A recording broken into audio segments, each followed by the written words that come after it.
Makosi, and Khanyang. Anyway, I want to use my own journey here to explain about Igobongo and why some instructions might differ, or preparation for Igobongo might differ for each person, and depending on your circumstances, why your people will ask for Igobongo, right? Anyway, what is Igobongo?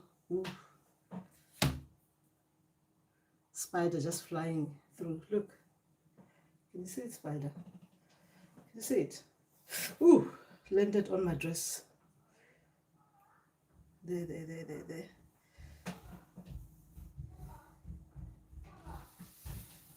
Look. Yes, I'm showing. I'm not going to school tomorrow. Okay, that's fine. I'm doing a live.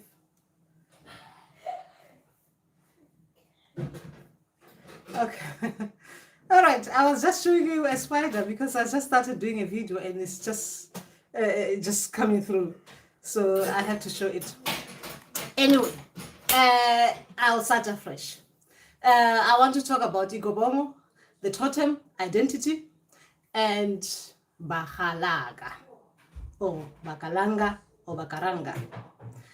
Now, I'm going to be using my own journey with this Igobongo. Now, what is Igobongo and how is it prepared? And how are we given these instructions to prepare Igobongo or to do Igobongo? Now, like I said, Igobongo is different for each individual. When your people are asking you to do Igobongo, they'll ask you depending on your circumstances. Now, my circumstances for Igobongo was to prepare it for acknowledgement and correcting the wrongs that were done in the past. Now, what was the wrong done in the past for my family? From way past, great people, right?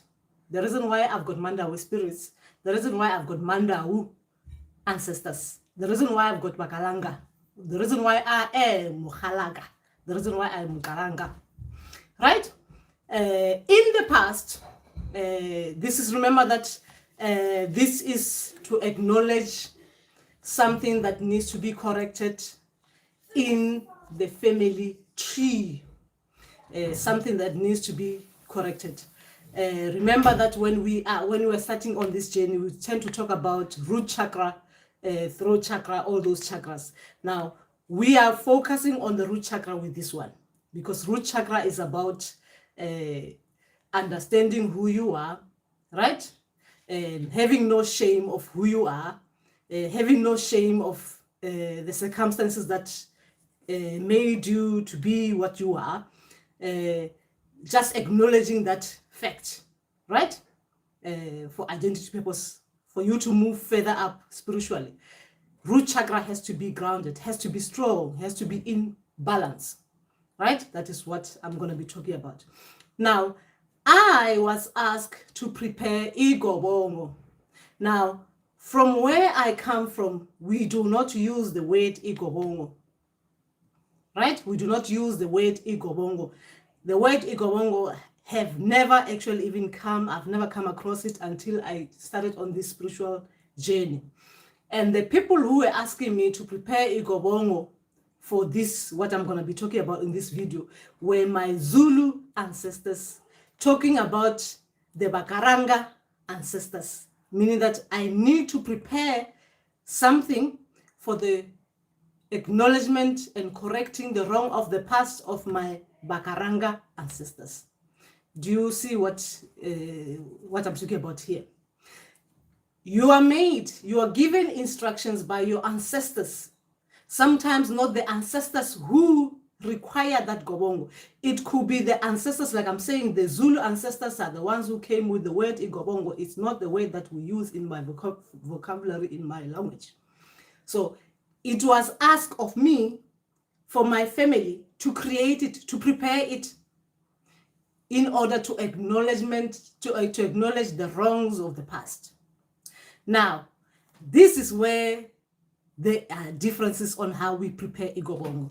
Now, a lot of us prepare Igobongo from these roots, from this root, right?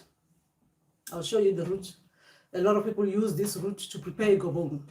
Some people, like from my tradition, we use with lots of people in their tradition anyway, from the different African countries. There is the early stages when you're preparing traditional beer. The first, I think, the first brew before it becomes like very strong for people to drink. They use that to use it as in to pasa. That's my language, to pasa, like to pasa, like talking to ancestors about issues that they need to talk about, right? But in these instances, my people ask to prepare that in order to acknowledge the wrongs of the past. Now, Gobongo can be used just you communicating with your ancestors. Just normally you need to communicate with your ancestors for a particular reason, because every time when they are asking for a Gobongo, they will give you a reason why you need to prepare a Gobongo, right? You don't just prepare it just because everyone else is preparing it. There are reasons for preparing it. But this time, the preparation was more of importance. It was about going deep even within the totem, because remember, a totem, a family totem, is like it carries the history of the people, right?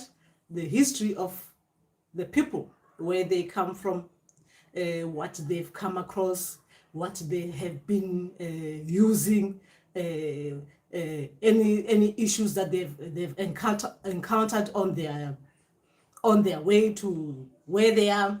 It is like a family tree, isn't it? But it is orally spoken, as in within the totem. Their dietitian needs and stuff like that. Who was leading these people and stuff like that, and all those kind of things. Now, the correcting and acknowledging the wrongs of the past, here is where it is important, because sometimes we are asked to prepare Igobongo and you think you can just do it, like even me, thinking that I can just do Igobongo just because my people, they said I should do Igobongo and acknowledge the wrongs of the past, without talking to elders within the family. Now, we find that we do certain things, and sometimes you're asked to redo things because you didn't do them the right way, right? Because this acknowledgement and correcting the wrongs of the past, because remember, like I said, it's more to do with identity. It has to be done with everyone around. The whole family, as a collective, they have to acknowledge that bit. They have to acknowledge who they are. They have to acknowledge what they have done wrong in the past, because remember, ancestors will give you information with regard to what was the wrong that were done in the past, why certain things were hidden, as in historically within your family tree, right? Why some of our ancestors were hiding some information about themselves, and depending on the circumstances that made them to live in shame or to be secretive about who they are. Now, Bakgalaka are very, like when it comes to their identity, they really want you to acknowledge it. They really want you to acknowledge it. You really have to acknowledge who you are, Bakgalaka, because it's like those kind of things where you're like acknowledging that you are the Makosi from the royalties and stuff like that. Even Bakgalaka, they like you to acknowledge where you come from, because it is very important for them, for their people, so that we don't forget who we are. We don't lose ourselves. We don't get mixed up. We don't get lost. I'm talking about identity. We don't get lost. So when you know you're Bakgalaka, that bit of yourself has to stay with you generation to generation. You need to keep on passing it. We are Bakgalaka. We are Bakgalaka. Remember that we are talking about when people used to orally say it within totems, saying it as in the totem will be like me, the elephant totem. Within it, it will include the Bakgalaka of right? But that bead was not acknowledged. Bakgalaka bead was not within the totem. That is why it was asked that Igobongo has to be prepared, so that the whole family as a collective can acknowledge the wrongs of the past. They can utter the words that we are Bakgalaka. It's very important, and sometimes we think, what is so important about saying you are Bakgalaka? It's like you saying I am African, as in, like, obviously I am African to someone, right? It is that deep. Now, Igobongo doesn't necessarily mean that when your people are asking you to do Igobongo, you have to use the root that we all know, this root. Because remember that people are different and people's needs are different.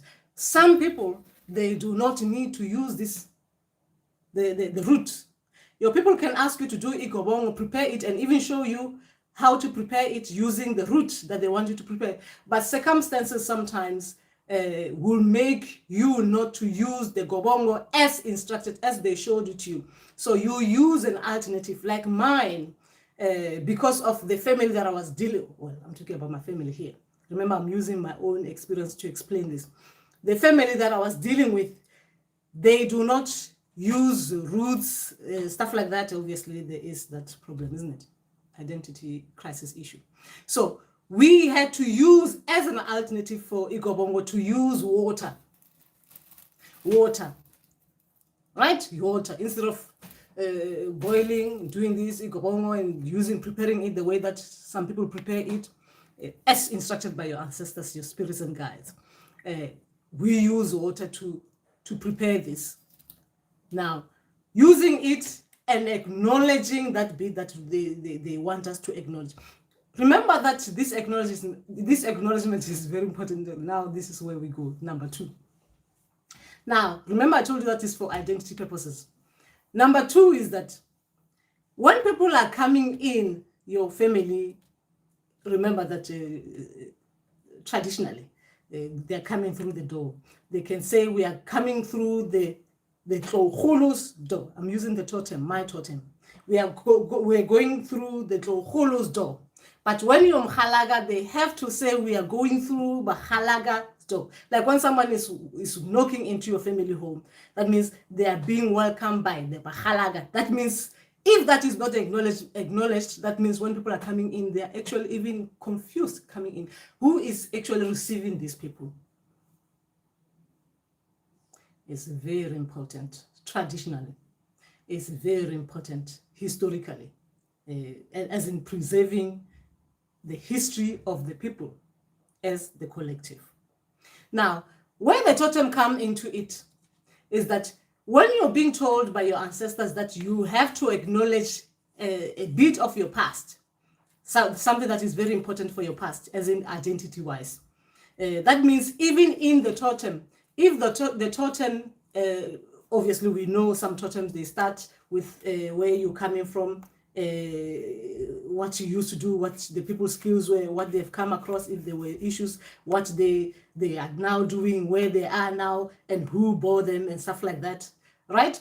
So that means if you're acknowledging it, it means that you have to add a sentence within that totem, acknowledging the wrong. Like for us, we were told that we need to acknowledge the wrongs, like as it was, like, because my ancestors who were Bakgalaka and they were Bakgalaka in hiding, that is what we had to put in the totem, within the totem, that we are Bakgalaka in hiding, even though we are no longer hiding.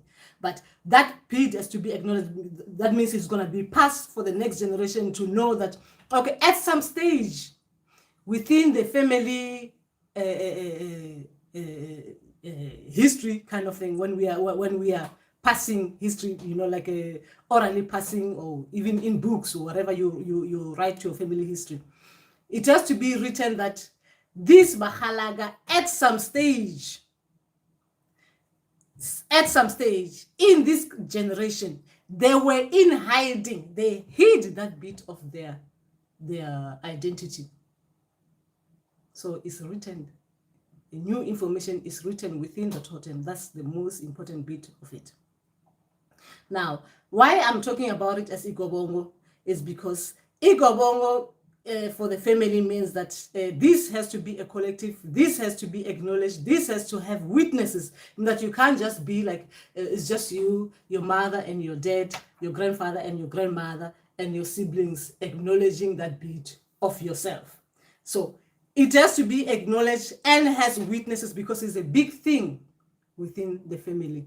It has to be acknowledged by witnesses. It is like a notarized in if you're using Western terms, notarized by other people, elders, to bring that information, so that when you go further up spiritually, that important information is carried forward, right?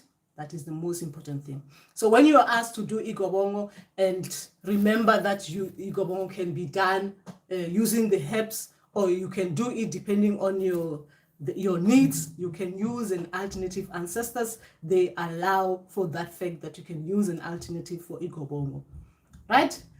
When they're saying Igobongo, sometimes it's just like they're just telling you that this is a big thing that has to be acknowledged collectively by the family sometimes.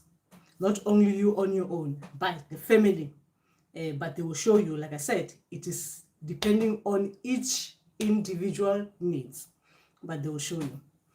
So I was just talking about Igobongo, and I was talking about using an alternative instead of using the herbs, using water. Like I said, I use water because of my family needs, because some families, they will need just water, because circumstances now allows them to feel that they cannot use traditional herbals, so they need to use something that doesn't look like it is traditional. I know we don't want to go that, because I'm using my example here, and yeah, we don't want to look down on others.